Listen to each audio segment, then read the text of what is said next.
المكتب التعاوني للدعوة والإرشاد وتوعية الجاليات بأبها. بسم الله الرحمن الرحيم. الحمد لله رب العالمين، والصلاة والسلام على نبينا محمد وعلى آله وصحبه ومن اهتدى بهديه إلى يوم الدين. أما بعد أيها الأحبة، فما أجمل أن يتحدث عن المساجد، ونسأل الله عز وجل أن يجعلنا ممن يعمر مساجده بمن أثنى الله عليهم. إنما يعمر مساجد الله من آمن بالله واليوم الآخر. والعمارة الحقيقية أيها الإخوة ليست في جمال المسجد وزخارفه، وإنما عمارته بكثرة الركوع والسجود والعبادة والطاعة لله عز وجل. عندما نتأمل أيها الإخوة قضية المساجد في واقعها الماضي وواقعنا اليوم، أنا أتأمل أيها الإخوة تأملاً لطيفاً. دخلت المسجد فتذكرت مسجد النبي صلى الله عليه وسلم، إذ كان بأبي وأمي من الأحجار، وسقفه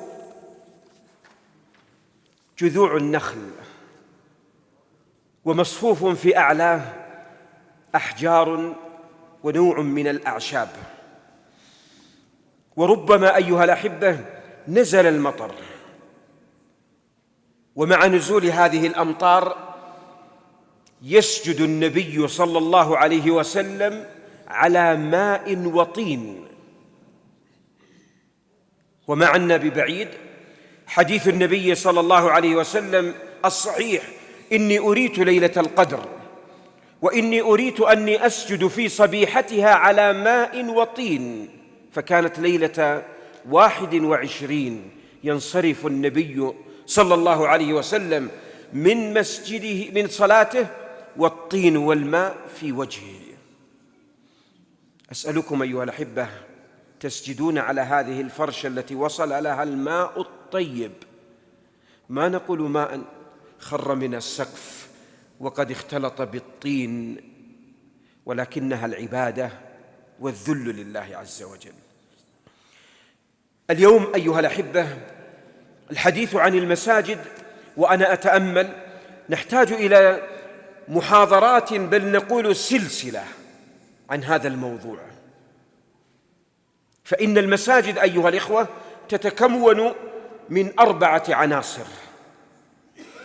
نقول المسجد وهو البنيان وما يتعلق به من فرش وتأثيث وتكييف، ثم إمام المسجد، ثم المؤذن، ثم الجماعة المسجد. وكل واحد من هذه العناصر يحتاج أيها الأحبة إلى لقاء ودرس وبيان. ولعلي تحدثت في محاضرة قد مضت في دورة اسمها المسؤولية، كنت شاركت فيها بمسؤولية الأئمة والخطباء، وقد ذكرت فيها من مسؤولية الأئمة أكثر من 50 برنامجاً يمكن لكل إمام أن يفعل بها مسجده. لأننا نجد أيها الإخوة، أحكي واقعاً، أئمة مهمته أقم ثم يسلم ويخرج، وتبنى صروح يخسر عليها، أقول تدفع فيها، نسأل الله أن يخلف لمن أنفق، تدفع عليها مئات الألوف، ثم يصبح دورها أذان ثم صلاة ثم يخرج الناس. ومن العجب أيها الأحبة أننا نشعر اليوم في واقعنا أن دور المسجد غيب في حياة الناس، وفقدت بيوت الله عز وجل دورها الريادي في إحياء روح الترابط والتناصح وإحياء الجسد الواحد المساجد أيها الأحبة هي بيوت الله، وأحب الأماكن إلى الله عز وجل المساجد، وأبغضها الأسواق. نحن أحب إلينا الأسواق ولا ندري المساجد في قلوبنا لها من الحب العظيم الله أعلم. والمساجد أيها الأحبة أنقى البقاع على الأرض وأطهر ساحات الدنيا كلها، ولهذا لها من المكانة عند أهل الإيمان، يعظمونها ويجلونها أعظم من بيوتهم. وتجد أن الإنسان يغضب عندما يجد أحداً يقذر بيت الله أو يسيء الأدب في بيوت الله عز وجل. المساجد منها تشع الدعوة إلى الله، وفيها تزكى النفوس وتقر الأعين، وفيها نقول ترتاح النفوس والقلوب. المساجد أيها الإخوة هي شعار الأمة المسلمة. سبحان الله، وأنا أتأمل نبينا صلى الله عليه وسلم، والحديث عن المساجد ذو شجون أيها الإخوة لا يمكن أن يتحدث عنها في لقاء واحد. مشى النبي صلى الله عليه وسلم من مكة إلى المدينة، ويصل إلى المدينة الناس يستقبلون رسول الله صلى الله عليه وسلم، كل قبيلة كلما مر على قبيلة يأخذون بخطام الناقة: يا رسول الله انزل هنا، حيث الرجال والمنعة وتجد كل ما تحتاج إليه. ويقول النبي: دعوها فإنها مأمورة. وينزل النبي صلى الله عليه وسلم، وأول ما بدأ به لم يسأل النبي صلى الله عليه وسلم: أين سأسكن؟ ومن أنا ضيف عنده؟ وأين سيكون؟ أول ما بدأ بقضية المسجد، وأسس مسجد قباء، لمسجد أسس على التقوى من أول يوم أحق أن تقوم فيه. ثم يمضي النبي من مسجد قباء ويمشي الصحابة رضي الله عنهم وأرضاهم، كل يأتي بخطام الناقة، والرسول يقول: دعوها فإنها مأمورة. ومن اللطائف تبرك الناقة في مكان، قال: فيأتي بعض الصحابة ينخسونها لعلها تتقدم إليهم، ما يريدون أن تبقى هنا، يريدونها في منازلهم. وأقول أيها الإخوة وأنا أعجب: ناقة تجل وتعظم وتمشي بأمر الله وتبرك في المكان، ثم يبني النبي مسجداً. مما يدل أيها الإخوة على أن قضية المسجد عند الأمة المسلمة والدولة المسلمة قضية ضخمة ليست سهلة أيها الإخوة. المسجد هو الموضع المقدس عند المسلمين، لا يجوز تقديره ولا البول فيه ولا البساط، ولا أن يلقي الإنسان فيه ما يؤذيه. كأن ذلك يذكرني بذلك الأعرابي الذي كان في زمن النبي صلى الله عليه وسلم، جلس مع النبي يسمع، ثم جاء في طرف المسجد نزل يبول، فانطلق الصحابة يرمقونه بأعينهم وبأصواتهم معه، فقال النبي: لا تزرموه، لا تقطعوا عليه بولته صلى الله عليه وسلم، ويتركه يبول في المسجد. يكمل. أي رحمة وأي تربية وأي تعليم أيها الأحبة في بيوت الله عز وجل. لما انتهى ناداه، قال: إن هذه بيوت الله لا يصلح فيها مثل هذا. يعلمه، ولم يكن التعليم له، وإنما للأمة إلى قيام الساعة حتى تجل هذه المساجد وترفع منازلها. المساجد أيها الإخوة هي موطن الأمن، وهي موطن الأمان، وفيها يشع الإيمان ويزداد. كم من مرة صلينا في مسجد، سمعنا آيات تتلى، خرجنا بقلوب غير التي دخلنا بها. في بيوتنا لا نجد التأثير، ولكنها في بيوت الله تذرف العيون بالدمع عندما تسمع الآيات. كنت أتأمل هذه البيوت جعلت أسميها تعزلنا عن الدنيا بكاملها، وسيأتي يتكلم هي موطن الاعتكاف. ومن هنا أيها الأحبة وصية لنا جميعا: جربوا الاعتكاف ولو 2 أو 3 أو 5 أو 10، والله تشعر بلذة وطمأنينة، قلبك لا يشدو ولا يخرج من المسجد، تبقى في بيت الله ما بين تلاوة وقراءة وصلاة وقيام وإنفاق وصدقة إلى غيره، تترك الدنيا وزخرفها لأنك تجد أثر هذا البيت على قلبك. سبحان الله، وأنا أتأمل البيوت، بيوت الله شرفها الله عز وجل، شرفها الله عز وجل بأن أضافها لنفسه سبحانه وتعالى: وأن المساجد لله فلا تدعوا مع الله أحد. سبحان الله، يقول العلماء رحمهم الله تعالى: ما يضاف إلى الله عز وجل من المخلوقات إنما يدل على شرفه وعلو مكانته، وتوعد ربنا كل من سعى في خرابها أو بمنع ذكره بالخزي في الدنيا والعذاب في الآخرة. ومن أظلم ممن منع مساجد الله أن يذكر فيها اسمه وسعى في خرابها. أولئك ما كان لهم أن يدخلوها إلا خائفين، لهم في الدنيا ماذا؟ خزي، ونعوذ بالله أن نكون من المخزي، وفي الآخرة يأتي العذاب الذي هو أعظم من خزي الدنيا. سبحان الله، وأنا أتأمل المسجد أيها الإخوة للأمة المسلمة كالقلب، منه تنطلق مخرجات الأمة كلها. وسأتأمل عجب، وأنا سنذكر شيئا من ذلك سريع أيها الإخوة، لكن مصيبتنا المسجد ليس له دور، دوره عندنا صلي وامشي فقط، مع أنه كان في زمن النبي صلى الله عليه وسلم له دور كبير وعظيم وضخم في واقع الأمة. عندما أتأمل أيها الأحبة المسجد هو أعظم رابطة بين المسلمين. أنتم جلوس أيها الإخوة، نصف واحدا، وأشاهد أمامي أيها الأحبة من جنسيات متعددة، فلا فرق بين أسود ولا أبيض، ولا بين عربي وأعجمي، ولا بين نقول شريف ولا وضيع. في المسجد إن أكرمكم عند الله أتقاكم. كأن هذا يذكرني بقول عمر بن الخطاب رضي الله عنه وأرضاه. عمر بن الخطاب كان خليفة الإسلام، ومن العجب طلب أمير مكة أن يفد إليه إلى المدينة، فلما وصل إليه قال له عمر: من وليت على أهل مكة؟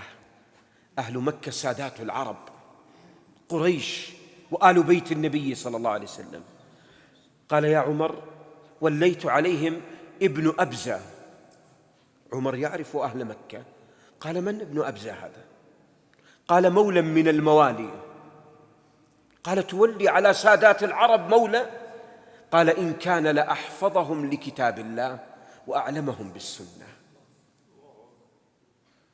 قال: صدق الرسول صلى الله عليه وسلم عندما قال: إن الله ليرفع بهذا القرآن أقواما ويضع به آخرين. في المساجد أيها الإخوة لا نفرق بين الناس، بل نقول أسرع الناس وصولا هو أحق بأفضل موضع في المسجد، ولا يجوز لأحد أن يقيمه، وليس لأحد في المسجد مكانا يتخذ على أنه له إطلاقا، ولا يجوز لمسلم يؤمن بالله واليوم الآخر أن يقيم أحدا من مكانه ليجلس فيه. ومن اللطائف أيها الأحبة، وهذه مسألة فقهية، وفقه المساجد يحتاج إلى نقول إلى سلسلة أيها الأحبة. النبي صلى الله عليه وسلم يصلي بالصحابة ويجد بأبي وأمي خلفه الصغار والكبار على جنبات الصف. عتب النبي على الكبار فقال: ليليني منكم أولو الأحلام والنهى. ليس كما يفعله كبار السن يطردونهم من مكانهم، لا يجوز إطلاقا. ما دام قد بلغت 7 سنين ووصل إلى الموضع فهو أحق به، وليس لأحد أن يتقدم عليه، لأن من وصل إلى مباح فهو أحق به. والنبي صلى الله عليه وسلم نهى أن يقيم أحدكم أخاه فيجلس مكانه. من يريد المسارعة فليتقدم. المسجد أيها الأحبة نجد يعيش فيه المسلمون الجسد الواحد. نحن جلوس أيها الإخوة، لو سقط طفل تأثرت نفوسنا، لو أغمي على أحد فزعنا كلنا، لو حدث لأحد مصيبة ستجد الرابطة. المسجد هو الذي يؤثر في الأمة. وسبحان الله، المسجد هو المكان الذي لا يجوز للإنسان، على خلاف بين العلماء، لا يجوز أن يجلس فيه حتى يصلى لله تعظيما وإجلالا. إذا دخل أحدكم المسجد فلا يجلس حتى يصلي ركعتين. لماذا أيها الإخوة؟ لأهمية الموقع. بيتي أدخله، أزور أحدا في مجلسه قد يكون فيه من الزخارف، لا يصلي إطلاقا، لكنها بيوت الله يبدأ فيها بالركوع والسجود لله عز وجل تعظيما لها. المسجد أيها الإخوة هو اللبنة الأولى للأمة المسلمة، ولهذا نعتبر المسجد رمز الإسلام. وكنت أتأمل نبينا صلى الله عليه وسلم يخرج للجهاد في سبيل الله، ويمشي في المناطق والأمصار، يتنقل صلى الله عليه وسلم من بلد إلى بلد، يقف قبل البلد قليلا، فإن سمع أذانا لم يغر عليهم ولم يقاتلهم، وإن لم يسمع أذانا وقت الصلاة علم بأن هؤلاء ليسوا على الإسلام. نحن نحمد الله، بلدنا تمتلئ بالمساجد، نسمع فيها التكبير والتهليل، وتدعونا إلى الإتيان لهذه المواقع والبقاع. المساجد أيها الإخوة ترق فيها القلوب، وتصلح وتستجيب النفوس للعمل الصالح. سبحان الله، عندما يأتي الإنسان مبكرا ستجد يصلي ركعتين، يقرأ من القرآن، يسبح. وإن كنا اليوم ابتلينا بهذه الجوالات فألهبت القلوب وأشغلتها عن ذكر الله عز وجل، وصارت النفوس بدلا من أن تعلق ببيوت الله عز وجل استفادة واستنارة وتلاوة وذكرى، صارت معلقة بما نشاهد وما يرسل. سبحان الله، بالمسجد تقوى صلتك بالله عز وجل، وهذا بالاتفاق. سبحان الله، عندما تقف وتتذكر قول النبي صلى الله عليه وسلم: قسمت الصلاة بيني وبين عبدي نصفين، إذا قال العبد الحمد لله رب العالمين الله يرد عليك حمدني، الرحمن الرحيم، وتجد سبحان الله هذه المعاني نحتاج أن نعيشها في بيوت الله عز وجل. عندما يقول النبي صلى الله عليه وسلم: إذا قام أحدكم فلا يبصق عن أمامه فإن الله يكون قبل وجهه. أمر عظيم أيها الإخوة في هذه المساجد. مساجد يكثر فيها ذكر الله، ومن هنا جاءنا قول الله عز وجل: في بيوت أذن الله أن ترفع ويذكر فيها اسمه. ترفع ويذكر فيها اسمه لأنها بنيت لذكر الله عز وجل.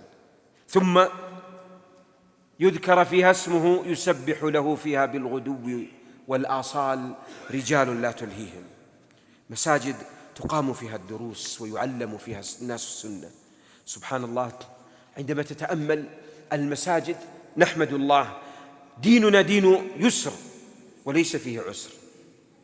ولذلك قال النبي صلى الله عليه وسلم: جعلت لي الأرض كلها مسجدا وطهورا. أيما امرئ مسلم أدركته الصلاة يصلي في أي موضع، على الرصيف، على الشارع، في الحدائق، في أي مكان، ما تترك الصلاة إطلاقا. لكن بيوت الله لها معاني، هي موطن للعبادات وتكثر فيها العبادات. سبحان الله، من اللطائف عندما نجد بيوت الله عز وجل من السنة أن لا يدخلها الإنسان إلا متوضئ. أليس هذا واقع؟ يدخل الإنسان على غير وضوء ستجده ما يمكن أن يدخل وهو متوضئ مستعد لتلك الصلاة، ولا يجلس حتى يصلي ركعتين. وصارت هذه البقعة متعلق قلوب الناس. سبحان الله، وأنا أتأمل من السبعة الذين يظلهم الله في ظله يوم لا ظل إلا ظله، ذكر منهم رجل قلبه معلق بالمساجد. سبحان الله، الناس اليوم قلوبهم معلقة بالدنيا وزخرفها ومتاعها، وأشخاص قلوبهم معلقة بالمسجد، لأنه إذا أوى إلى المسجد ذكر الله، أوى إلى المسجد ركع وسجد، أوى إلى المسجد سبح، أوى إلى المسجد تلا القرآن. كل معنى من المعاني العظيمة يجدها في هذه المساجد. المسجد أيها الأحبة أسميه هو المؤسسة التعليمية. وعندما أتأمل أيها الإخوة هذا المعنى أجد أن المساجد يجب أن توجد فيها الدروس وأن تكثف فيها، نتربى فيها ونتعلم. وما أجمل أن أول ما نتعلمه القرآن. تذكروا حديث النبي صلى الله عليه وسلم الصحيح: لأن يغدو أحدكم إلى المسجد فيتعلم آيتين من كتاب الله خير له من ناقتين كوماوين وثلاث بثلاث. شوف سبحان الله، ربطنا النبي بالمسجد، فصار المسجد هو موطن التعليم ومنه يتعلم الناس. همسة صغيرة أيها الإخوة، وهذه أقولها لكبارنا. قد يكون الأبناء تعلموا وربما يجدون الحلقات ما يستطيع أن أربطهم به، لكن لماذا كبارنا لا يتعلمون القراءة نظراً؟ لا أقول حفظاً، يصحح لسانه. ربما أقولها واقع، والله إني لأعجب، أجد أشخاص رتبهم عليا عسكرية ومراتبهم عليا مدنية، قد يكون على 12 والثالث عشر والرابع عشر، إذا قرأ القرآن ما بودك أن يقرأ، لكنه في إدارته وفي وظيفته مبدعاً أيما إبداع. أليس هذا من الحرمان؟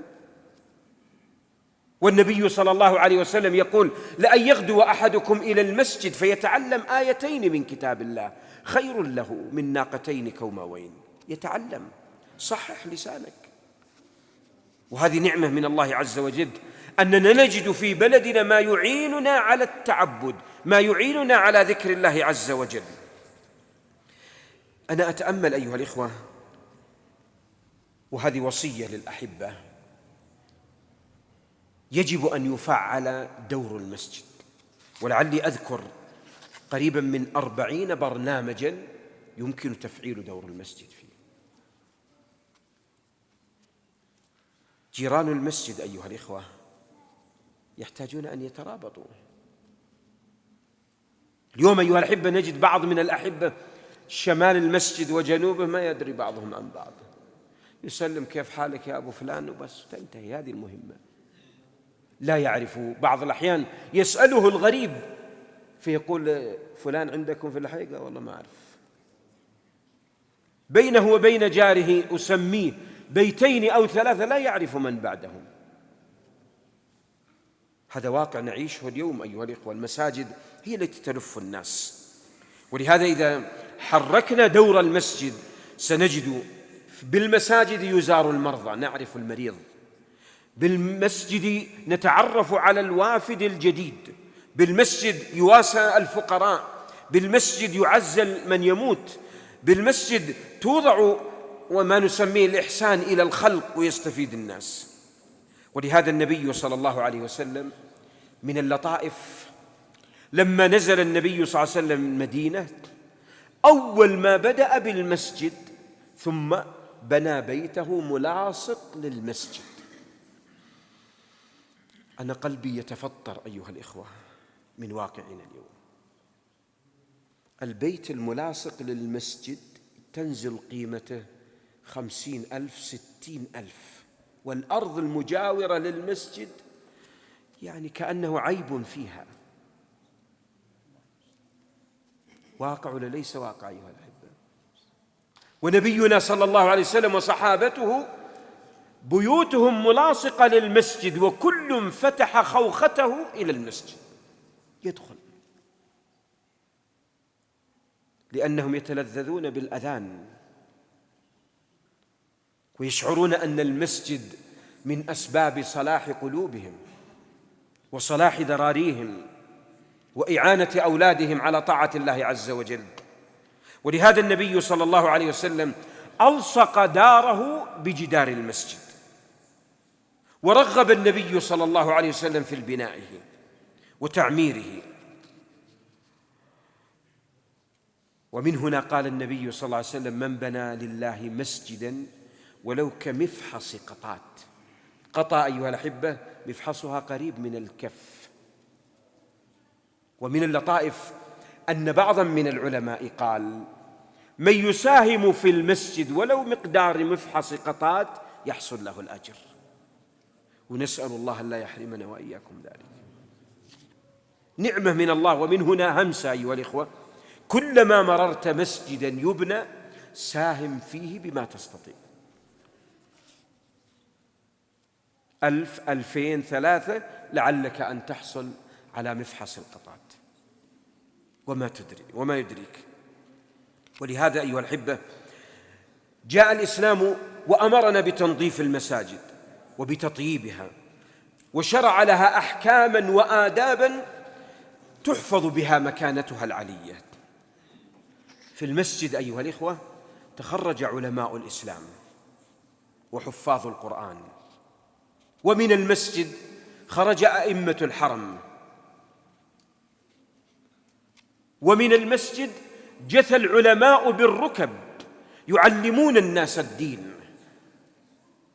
وسبحان الله، رأيت كلما كان العالم ألزم لبيوت الله كلما كان سبباً لبركته ولعلمه ولإنتاجه. وهذا نشاهده. مشايخنا الكبار كابن باز رحمه الله وكابن عثيمين وشيخنا عبد الله بن حميد رحمه الله وغيرهم كانوا في المسجد. ويجب أن يكون للعلماء دور كبير في لزوم المساجد، لأن الناس يأرزون إليهم ويستفيدون منهم.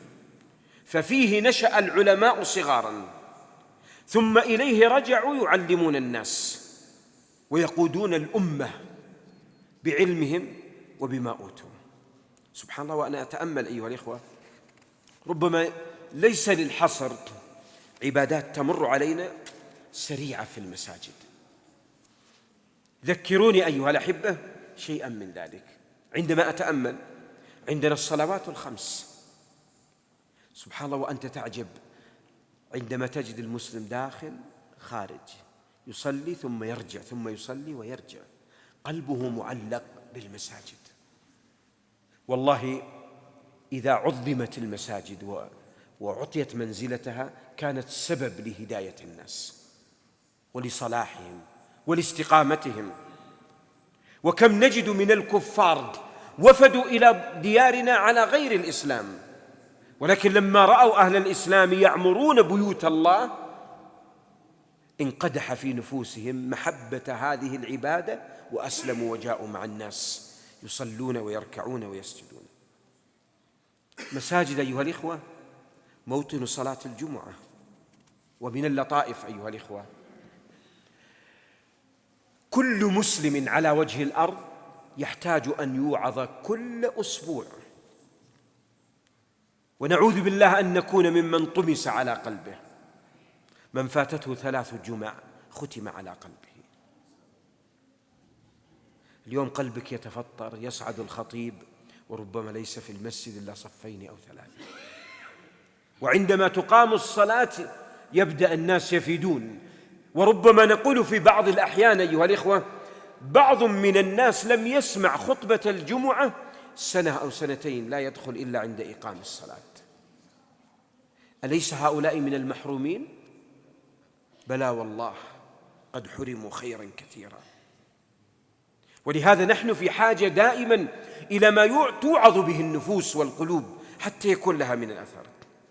مساجد أيها الإخوة يصلى فيها صلاة الكسوف والخسوف، ينادى الصلاة جامعة فيفد الناس يجتمعون من كل حدب وصوب، تركوا بيوتهم، تركوا أهليهم، تركوا الدنيا كلها، كل خائف من عقوبة الله عز وجل، لأن النبي صلى الله عليه وسلم قال عنها آيات يخوف الله بها عباده، يخافون منها لأنها آيات وعظات.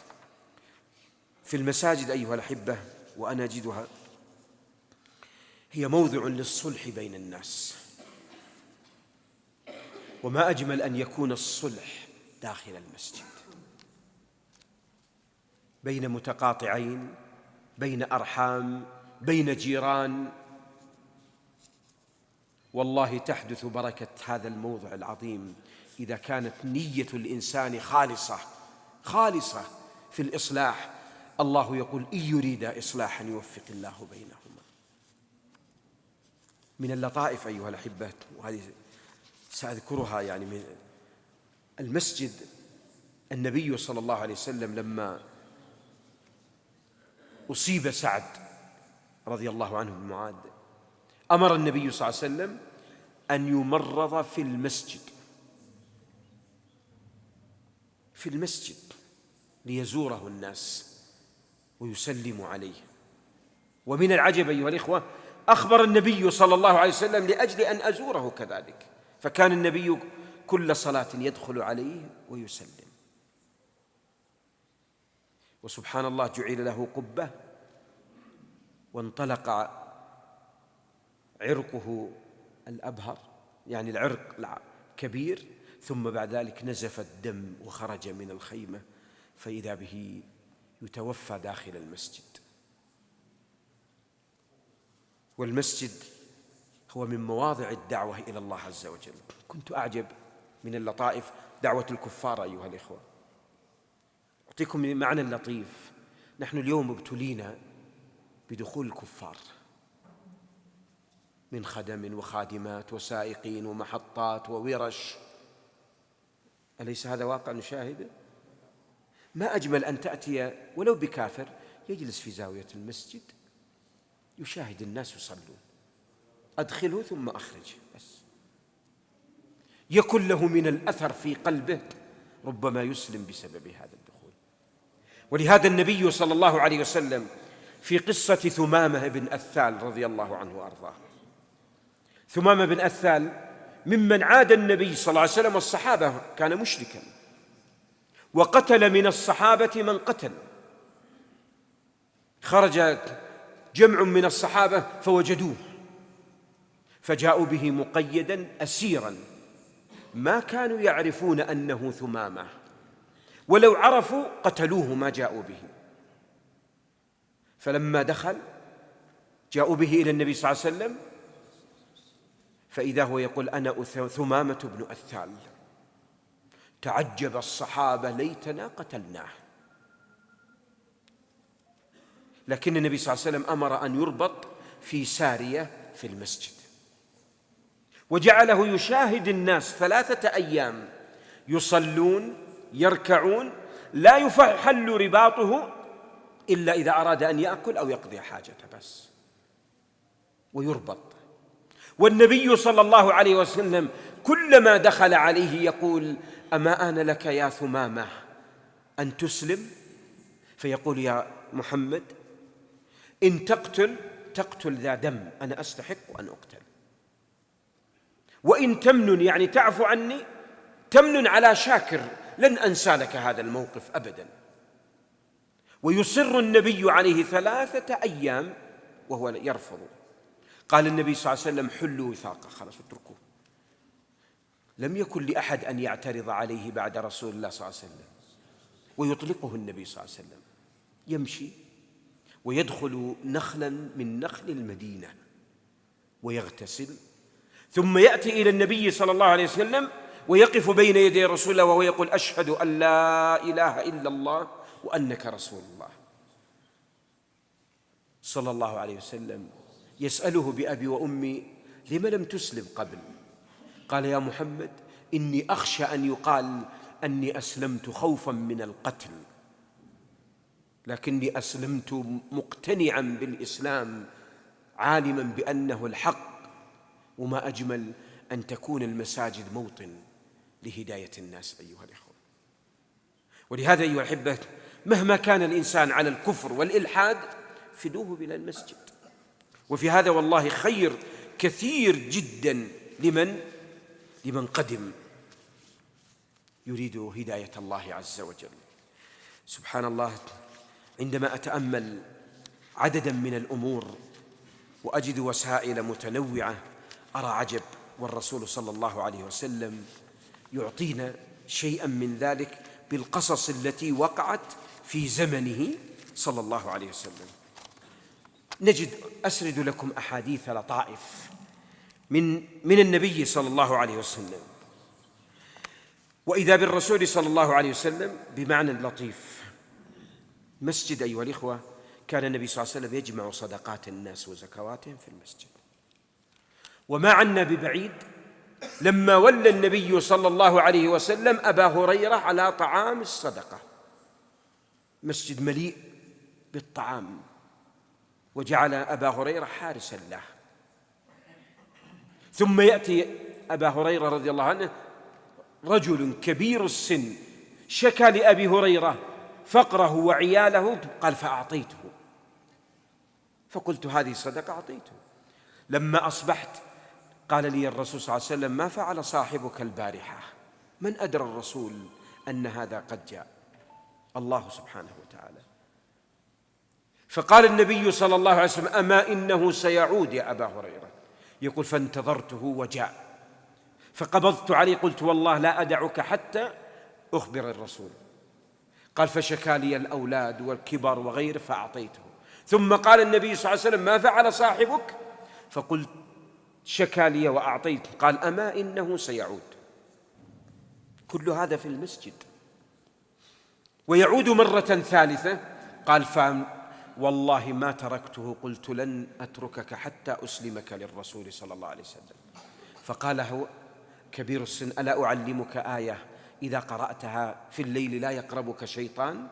أبو هريرة طالب علم يفرح بكل علم يصل إليه، ولهذا كان من أكثر الصحابة علما وحفظا لسنة النبي صلى الله عليه وسلم. قال: بلى. قال: آية الكرسي. وإذا بالرسول يقول: ما فعل صاحبك؟ ويسرد له النبي أبو هريرة، ثم يقول: علمني آية. قال: صدقك وهو كذوب، أما علمت من تكلم منذ 3 إنه الشيطان. نسأل أيها الإخوة، أين وضعت الصدقة؟ وقد جاء في الحديث كذلك الصحيح من حديث المنذر ابن جرير عن أبيه رضي الله عنه قال: كنا عند النبي صلى الله عليه وسلم في صدر النهار، فجاء قوم وفدوا إلى النبي صلى الله عليه وسلم حفاة عراة مجتاب النمار أو العباءة، متقلد السيوف، عامتهم من مضر، بل كلهم من مضر. لما رأى النبي صلى الله عليه وسلم ما أصابهم من الجوع والفقر والحاجة تغير وجه النبي صلى الله عليه وسلم من شدة ما رأى، فدخل صلى الله عليه وسلم ثم خرج فأمر بلال أن يؤذن، فأذن بلال وأقام الصلاة، ثم خطب النبي صلى الله عليه وسلم خطبة ليست خطبة جمعة، وإنما حاجة الناس، هذا موقف. ثم قال: يا أيها الناس اتقوا ربكم الذي خلقكم من نفس واحدة، ثم قال: إن الله، إلى آخر الآية، ثم قرأ الآية: اتقوا الله ولتنظر نفس ما قدمت لغد. ثم جلس النبي صلى الله عليه وسلم يحثهم على الصدقة، فتصدق رجل من ديناره، من درهمه، من ثوبه، من صاع بره، من صاع تمره، حتى قال النبي صلى الله عليه وسلم: اتقوا النار ولو بشق تمرة، نصف تمرة تأكل النصف وتتصدق على هؤلاء. أمر عظيم. فجاء رجل من الأنصار بصرة كادت كفه تعجز عنها، يعني فيها من المال، ثم تتابع الناس حتى كان كومين، كوم كله طعام والآخر لباس. لما رآه النبي صلى الله عليه وسلم برق وجهه كأنه ذهب، فرح النبي أشد الفرح، ثم قال في الذي بدأ بهذا الأمر: من سن في الإسلام سنة حسنة فله أجرها وأجر من عمل بها إلى قيام الساعة. تنبيه لطيف أيها الإخوة، وهذه نعمة. أقول أول من بدأ بمشروع المسجد له أجره وأجر من عمل إلى أن انتهى. هذا يعطينا أيها الإخوة لا تحقرن من مشروع خير أبدا. ثم المسألة الثانية أيها الإخوة، احرص أشد الحرص على أي شيء على أن تسارع للخيرات، لا تتأخر وتكن من المتخلفين، وفي ذلك فليتنافس المتنافسون. وجاء الأمر أيها الأحبة بالمسارعة، فاستبقوا الخيرات. نحن مطالبون كلما وجدنا عمل خير فانطلق إليه ولا تتأخر عنه إطلاقا. ولهذا النبي صلى الله عليه وسلم جاء يبينها أنه من سن في الإسلام سنة حسنة فله أجرها وأجر من عمل بها إلى قيام الساعة. سبحان الله، كان المسجد تبنى له دور استقبال. هنا همسة لطيفة يعني ولا أدري عن الإخوان في المسجد. دائما أقول للأحبة كل مسجد يبنى ينبغي أن يلحق به ضيافة لطلاب العلم، لمدرس الحلقة، لمن يمر، لمن يكون يحتاج إليه حتى يسهل. ولهذا النبي صلى الله عليه وسلم بنى الصفة، وسميت أصحاب الصفة. كان الناس بالأمس نفوسهم متسعة، أما اليوم لم يكونوا كما كانوا عليه من قبل. واقع ولا ليس بواقع؟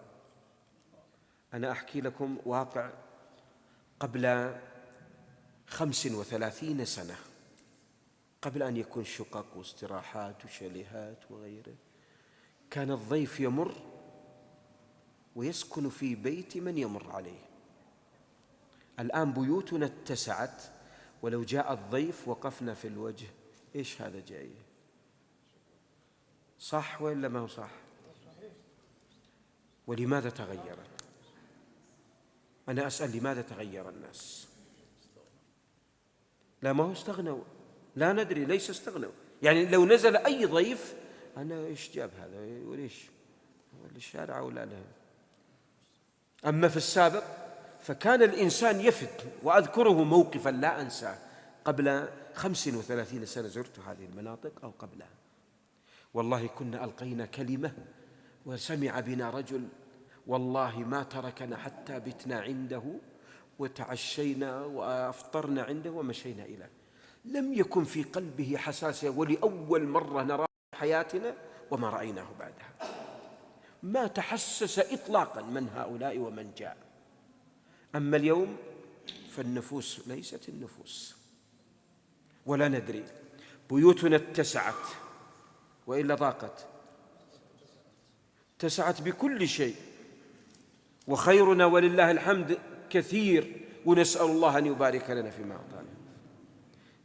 لكن نفوسنا هي التي تغيرت. ولهذا قلت لكم أيها الأحبة ما أجمل أن يؤخذ بمنهج النبي صلى الله عليه وسلم. ولهذا كان النبي صلى الله عليه وسلم يحرص على جمع الناس الغرباء في هذه الدار، دار الصفة. وكان الصحابة رضي الله عنهم وأرضاهم يسكنونها. ومن اللطائف كان منهم أبو هريرة رضي الله عنه وأرضاه، يقول يوما، وهذه قصة عظيمة جدا، يقول أبو هريرة والحديث في الصحيح، والحديث صحيح، يقول رضي الله عنه وأرضاه: خرجت أمشي في سكك المدينة من شدة الجوع الذي أصابني، أمشي لعل أحدا أن يفطن لحاجتي فيطعمني، لقيت أبا بكر الصديق وجئت أسأله، والله لا أريد منه علما وأعرف الجواب، لكني قلت لعله أن يفطن بي فيستضيفني في بيته ويسد جوعتي. قال فأجابني ولم يفطن لما أريد. ثم مشيت فلقيت عمر وسألته فلم يفطن. ثم لقيت الرسول صلى الله عليه وسلم. ماذا كان منه رضي الله عنه وأرضاه؟ يقول لما لقيني النبي صلى الله عليه وسلم قال انطلق معي، ففرحت أني سأجد ما أسد به جوعتي. دخل النبي صلى الله عليه وسلم فجاء بقدح فيه لبن، قدح في اليد، فقلت الآن أسد جوعتي لما جاء به. فقال لي يا أبا هريرة، قلت لبيك وسعديك. قال انطلق فأتي بأهل الصفة، جيران المسجد لا ينسون، فقراء لا ينسون، يقدم لهم. فدعوتهم وجاءوا فرحين كلهم جوعى مثلي. دخلوا على النبي صلى الله عليه وسلم ثم قال لي يا أبا هريرة خذ الإناء، فقلت يعطيني لأنني أول الناس. قال اسق القوم، فجعل ينظر إلى الإناء وينظر إلى القوم الجوعى من يسدهم، فجعلت أسقيهم واحدا تلو الآخر حتى ارتووا جميعا. ثم قال لي النبي صلى الله عليه وسلم يا أبا هريرة بقيت أنا وأنت. قال صدقت يا رسول الله، خذ يا رسول الله. قال لا اشرب يا أبا هريرة. يشرب. ثم يقول له النبي صلى الله عليه وسلم اشرب يا أبا هريرة، ويشرب. اشرب يا أبا هريرة. قال والله لا أجد له مسلكا. ثم يشرب النبي صلى الله عليه وسلم فضلته. الله إذا أنزل البركة فبركته لا نهاية لها.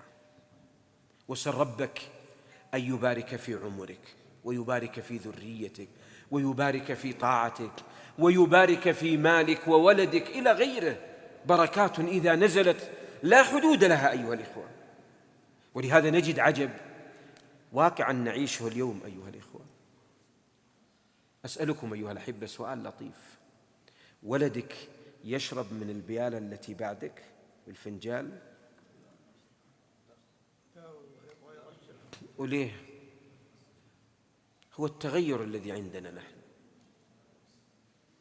نبينا أفضل الخلق يشرب بعد فقراء مساكين محاويج إناء واحد يدار على فم 80 رجل، ويشرب بعدهم محمد صلى الله عليه وسلم.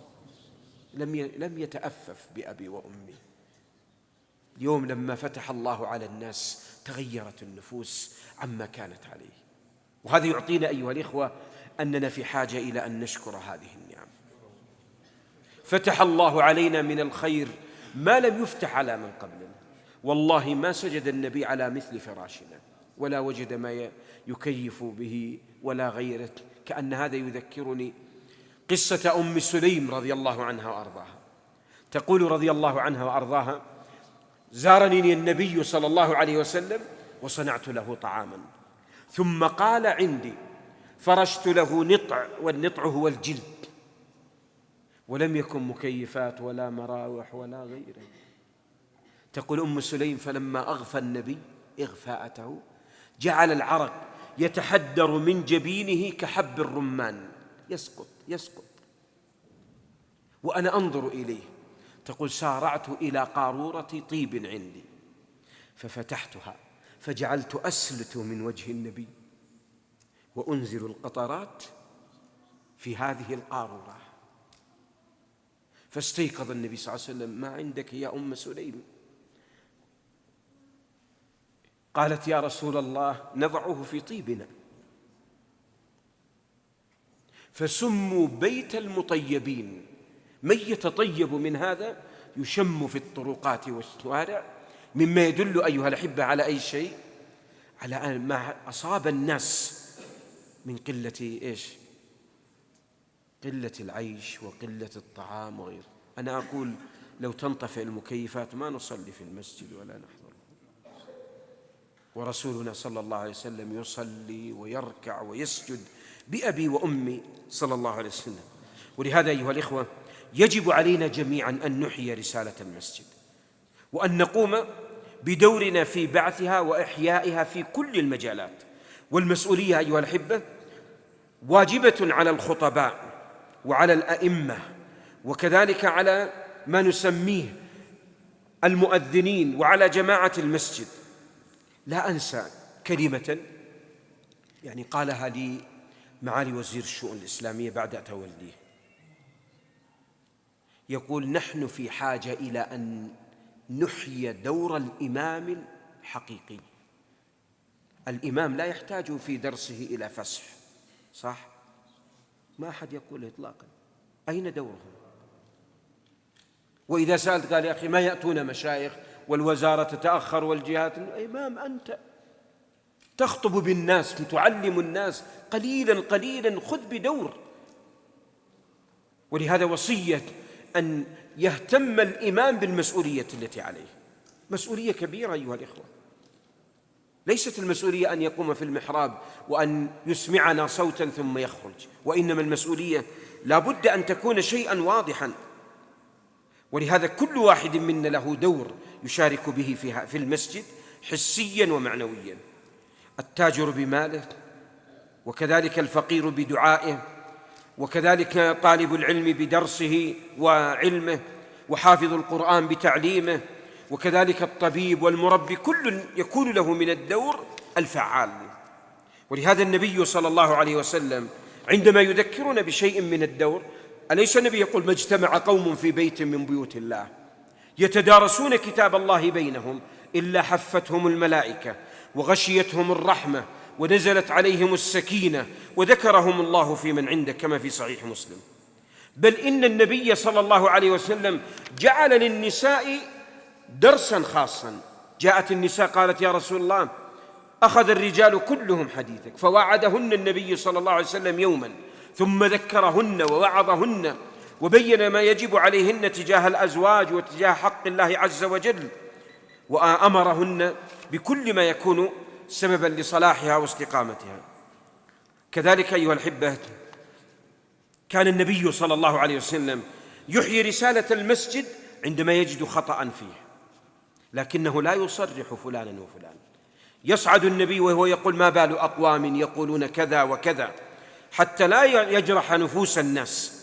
ولهذا النبي صلى الله عليه وسلم استعمل رجلا من بني أسد على الصدقة، فلما قدم وكان مسؤول جمع الزكاة ماذا قال؟ قال: يا رسول الله، هذا أهدي إلي وهذه صدقاتكم.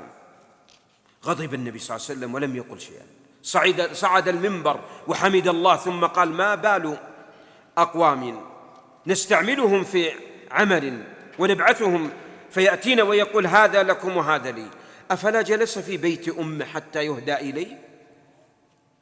لن يهدى إليه، كما في الصحيحين. بل في الصحيحين أن النبي صلى الله عليه وسلم لما كان يخطب ودخل الصحابي رضي الله عنه وأرضاه سليك الغطفاني يتخطى رقاب الناس وجلس، قال له الرسول صلى الله عليه وسلم: صليت؟ قال: لا. قال: قم فصلي. كل هذا في المسجد. وفي المسجد أيها الأحبة يجب أن تتصافى النفوس والقلوب، فليس في المسجد طبقية، وكل من دخل المسجد فهم الناس سواسية، اللون والعرق والبلد واللغة وغيرهم كلهم عند الله عز وجل شيء واحد. بل ربما نقول كما قال النبي صلى الله عليه وسلم: أشعث أغبر ذو طمرين لا يؤبه له، لو أقسم على الله لأبر قسمه.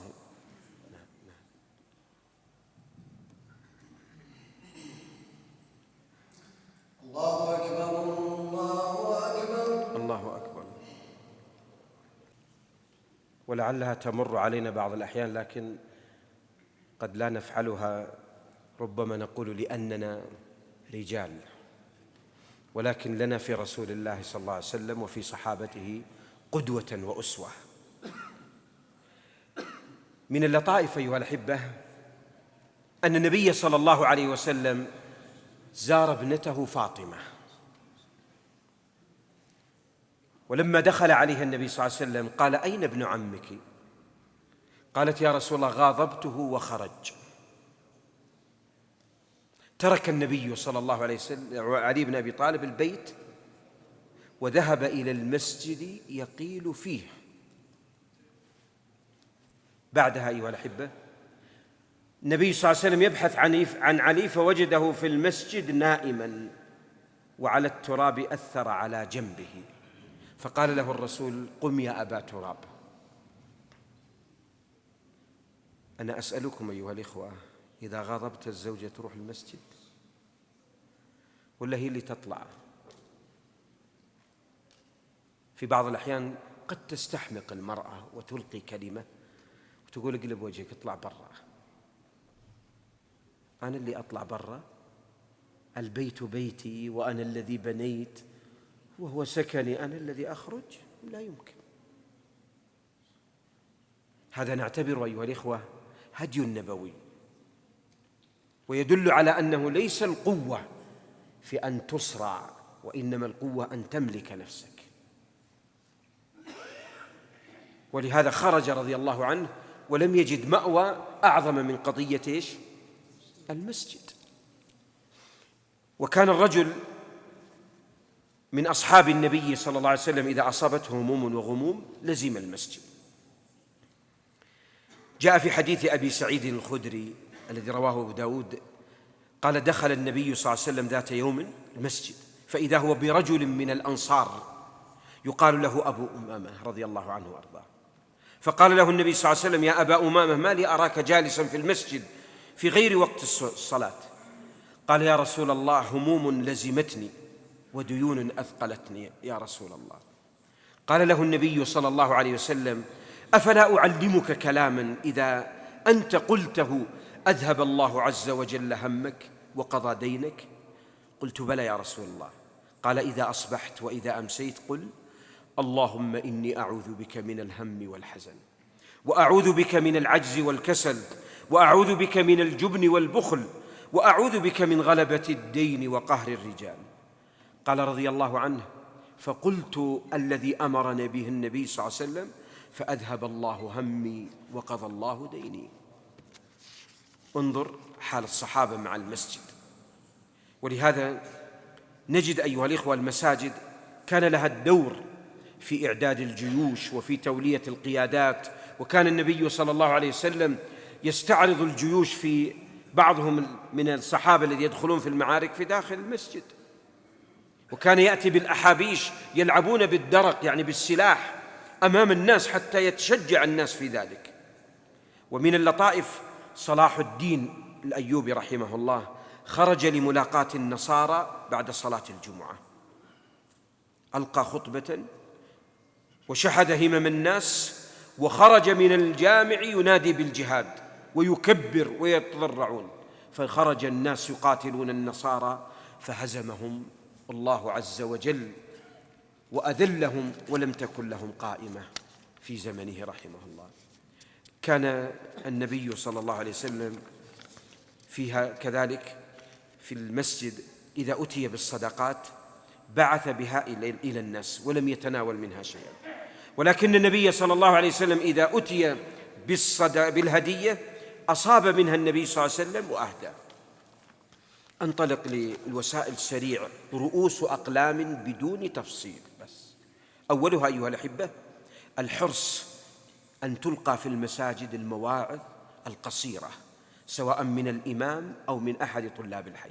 الأمر الثاني أوصي القائمين على هذا المسجد أن يجعلوا لهم محاضرة أسبوعية أو كل أسبوعين أو لا أقل محاضرة شهرية تستمر ولا تنقطع إطلاقا. الأمر الثالث أيها الأحبة الحرص على إقامة درس علمي، دروس التي يكون لها أثر سواء فقهية أو عقدية أو تفسير أو سيرة أو غيره. من الوصايا فتح حلقات للقرآن في المسجد للصغار وللكبار لتصحيح التلاوة ولضبط القرآن وإتقانه. من الوصايا إنشاء مكتبة ويكون لهذه المكتبة الأثر سواء كانت مقروءة أو مسموعة، وكذلك وضع ركن في المسجد لتوزيع المطويات والأشرطة النافعة الموثوقة المفسوحة المعروضة على طلاب العلم. لا يوضع في المسجد إطلاقاً، توضع لافتة: لا يوضع في المسجد شيء إلا بإذن الإمام، وهو يدقق ويعرف ذلك. كذلك أيها الأحبة وضع مسابقة ثقافية لأهل الحي. الناس أيها الإخوة في الحي صغار وكبار ورجال ونساء، وما أجمل أن يكون في مناسبات والإجازات وغيرها. من الأمور المهمة الاستفادة من طلاب العلم قريبون من الحي في الدروس، مشاركة فعالة لهم وغيره. كذلك الحرص على ورد درس بعد العشاء. وصية دائما أقولها للأئمة أن يضعوا بعد العشاء 3 فتاوى تقرأ لجماعة المسجد، للشيخ بن باز، للشيخ بن عثيمين، قصيرة. لا نقول اقرأ 5 صفحات 10 صفحات، لا يفهم الناس. لو كان كل يومين أو 3 نقرأ 3 فتاوى، والله سنجد جماعة المسجد يتثقفون ويعلمون الأحكام ويحصل بها.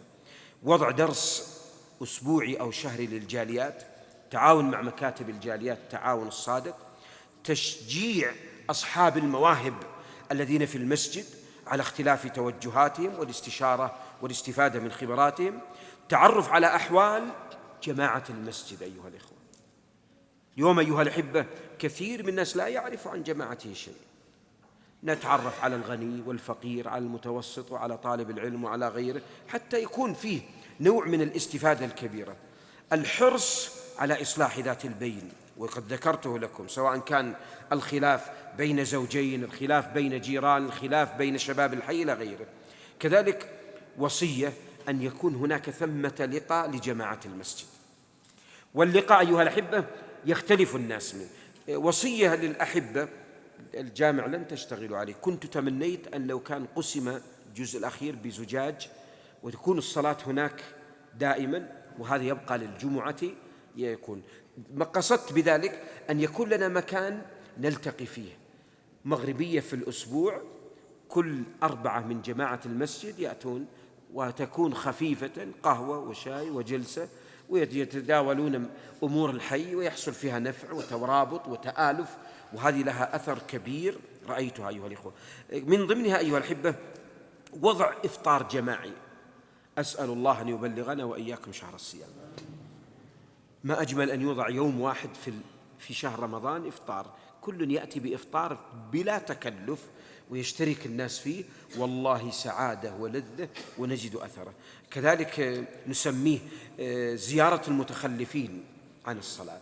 اليوم نحن ابتلينا بلاء كبير جدا، والله قلبك يتفطر. جار ملاصق للمسجد لا يعرف باب المسجد أبدا، ما أجمل أن يزار، يزوره 2 3 يتبسمون في وجهه، يهدون إليه كلمة طيبة يكون لها من الأثر الطيب في هداية الناس.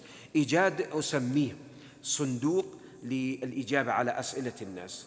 وصية ألا نجرأ على الإفتاء، ما تأتي من الأسئلة نعرضها على أصحاب الفتوى، هم اللي يعطون الإجابة، لئلا يجرأ على الناس. أنا أقولها بعض الأحيان ملاطفا لطلابي، بعض الطلاب ما إن يدخل كلية الشريعة يصبح مفتي، وهو في المستوى الأول والثاني، وتجده يعني يعرض لك الخلاف وهو ما عنده شيء. نقول لا، حتى لو تخرجت من الجامعة لا يعني أنك تجرأ على الإفتاء، بل يجب عليك أن تحفظ دينك وأن لا تقول على الله بلا علم. وضع لافتة حتى لا يكون جدران المسجد موضع للملصقات وغيره، تكون في موضع الإعلان عن المحاضرات، الفوائد العلمية وغيره. كذلك نجد أيها الأحبة التعرف على العمالة القاطنين عندنا. أيها الأحبة أنا أقولها واقع، العمال عندنا يشعرون بوحشة، والله أنا رأيتهم وجلست وأنا أحكي لكم واقع. عندنا خطأ كبير جدا، ليس من بلدك لا تتعرف عليه ولا تجلس معه ولا تدخل بيتك ولا، هذا غلط. أنا أقولها لطلابي في الجامعة عندنا أيها الإخوة يدرس فيها طلاب علم، يأتيك من أفريقيا أو من الهند أو من غيرهم، مناطق متعددة، وعندما تسأل أيها الأحبة مثل هذا الأمر تجد عجب وأنا قلبي يتفطر. ماذا يحدث أيها الإخوة؟ أسأل الطلاب في المستوى الثامن وعندهم طالب ما نسميه طالب منحة.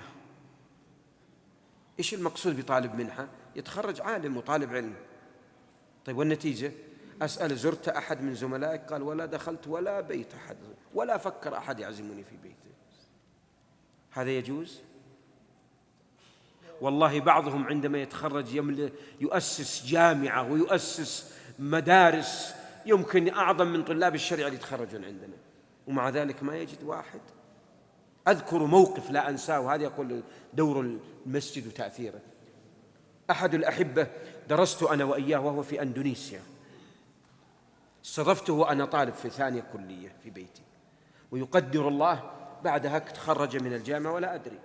سبحان الله، بعد سنوات طلبت الحكومة الأندونيسية من دار الإفتاء زيارة بعض هيئة كبار العلماء فزاروه، وسبحان الله إذا بهذا الشخص الذي درست معه أحد المفتين على مستوى أندونيسيا، وهو إمام لأكبر جامع في جاكرتا، توفي رحمه الله وغفر له.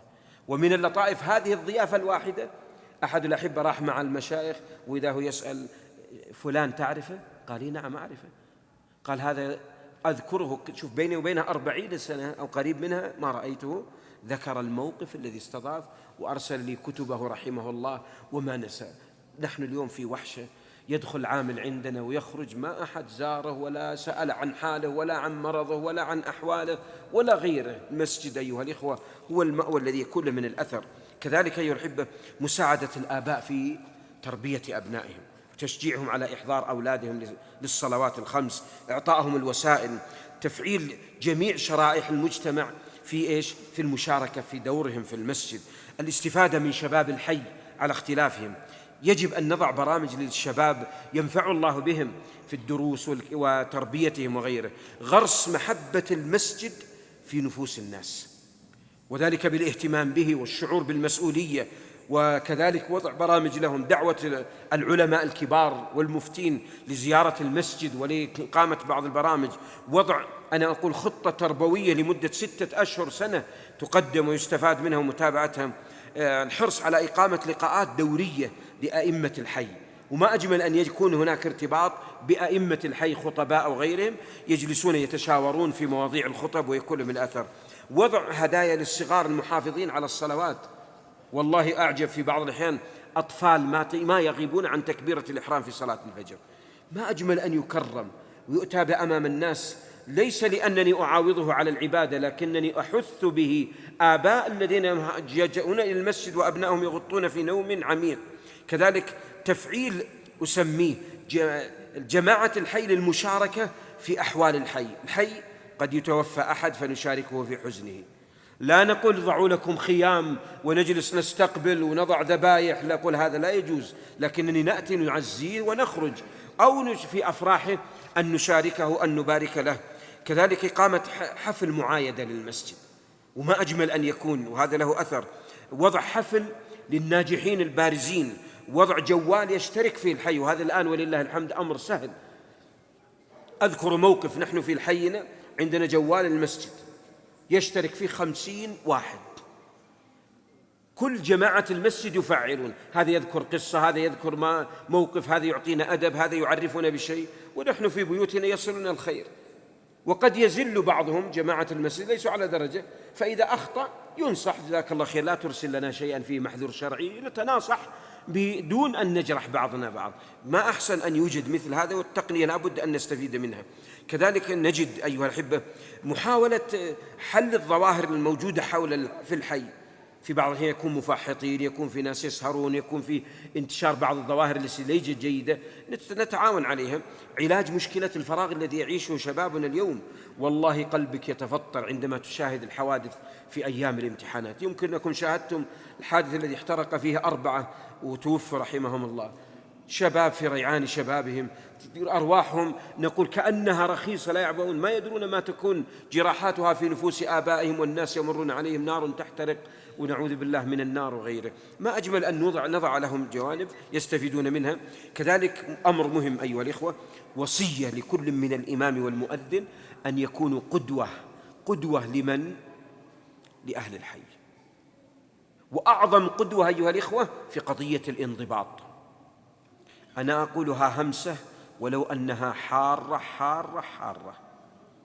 أشاهد في المناطق الجنوبية الإمام لا ينضبط إطلاقا، يوكل غيره ولا ينضبط. عندنا في الرياض ما يوجد أحد يوكل إطلاقا، يجلس وإلا يبحث عن غيره. قصدت من ذلك أيها الإخوة، لماذا أقول هذا الكلام؟ ليس قدحا في ذلك، لكني أردت الإمام المرتبط بمسجد 100% هو الذي سينتج. أما الإمام الذي يأتينا فرض واحد وكيف سينتج؟ ولا يتعرف على الحي ولا يجلس معهم ولا يؤانسهم، والناس جالسين موجود يعني يقول حفاظ القرآن ونجيب يصلي بالناس صوت هزيا من الإمام، والإمام ليس له دور إلا أن يأتينا الجمعة أو يأتينا بعض الأوقات. نقول لا، من يريد إحياء رسالة المسجد وهو إمام ومؤذن فليلتزم بالمسجد التزام صادق، والله يكون المسجد تفاعله ظاهر وتأثيره على أهل الحي قوي لأن الإمام قائد. لكن إذا كان شعر بالمسؤولية، أما إذا كان مجرد وظيفة وسيأتي عليها ويولي غيره، سنجد أن المسجد دوره ضعيف ليس له تأثير. ومن هنا أيها الإخوة نحن في حاجة إلى أسميه إحياء رسالة المسجد، أسميه الإحياء الصادق الذي له الأثر الواضح في حياتنا وواقعنا. أختم أيها الأحبة بمعاني لطيفة، وهذا أنا أذكرها أيها الأحبة سريعة. يعني لا شك أن المسجد من الأسس التي قامت عليها دولة الإسلام العظيمة، وهو محور في حياة الدولة المسلمة وسر قوتها. المسجد هو أول مدرسة يتربى الناس فيها، تبنى فيها الأجيال وتصنع فيها، وكذلك تصنع فيها الأبطال. المسجد متى بني يبتغى به وجه الله وأخلص النية لله وتكاتف الناس أوجدنا ثمرته واضحة. ولذلك الله لما ذكر فيه رجال يحبون أن يتطهروا والله يحب المطهرين، المسجد نجد فيه إصلاح النفوس وإصلاح القلوب، وهذا أثر واضح. نجد أيها الإخوة صلاة الجماعة عندما شرعت هي لتآلف القلوب وترابطهم، يعني ترابط صادق. ولهذا النبي صلى الله عليه وسلم قال إن الشيطان ذئب الإنسان كذئب الغنم يأخذ الشاة القاصية والناحية، يعني البعيدة، فإياكم والشعاب. ثم قال النبي صلى الله عليه وسلم عليكم بالجماعة والعامة والمسجد. شوف سبحان الله، ربطنا النبي صلى الله عليه وسلم عليكم الآن بالجماعة والعامة والمسجد كما رواه الإمام أحمد في مسنده، لأن المسجد له أثر.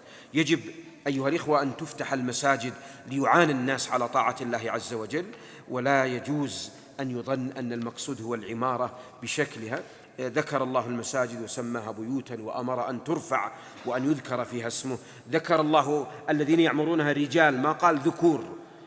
صفة الرجل معناه عظيم جدا أيها الإخوة، رجال لا تلهيهم تجارة، مع أن الذين يصلون في المسجد هم الذكور، لكنه سماهم رجال لأنهم قهروا أنفسهم وجاءوا إلى بيوت الله ويريدون أن يرتفعوا بذكره، وصار لهم من الأثر العظيم، وهم الذين تربوا في المساجد وتأثروا فيها بهذه العبادات وكان لها من الأثر عليهم.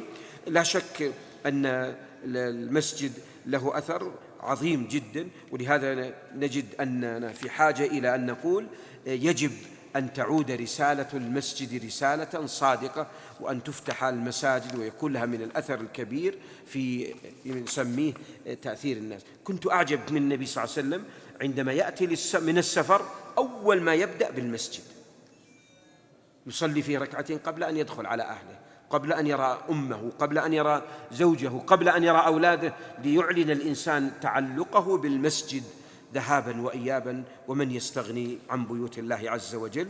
وهذا الذي يجب أن يكون لها من الأثر، الذي يكون حتى نرى يعني تأثيرها. نقول أيها الأحبة هذه أسميها خواطر سريعة جدا حول هذا الموضوع الذي أعتبره من المواضيع المهمة نحتاجها في حياتنا. ودور المسجد دور عظيم، الأمة في حاجة إليه. وعندما نتأمل قلت لكم ليت هناك دورة مستقلة حول المساجد في آدابها وفي عباداتها وكذلك في أحكامها وكذلك في أهميتها في واقع الأمة. شكر الله لمن كان سببا في لقائي بكم، وجعلني وإياكم وإياك ممن يتواصى على البر والتقوى ويتعاون عليه. أسأل الله بأسمائه الحسنى وصفاته العلى أن يرزقنا وإياكم الاستقامة على الدين.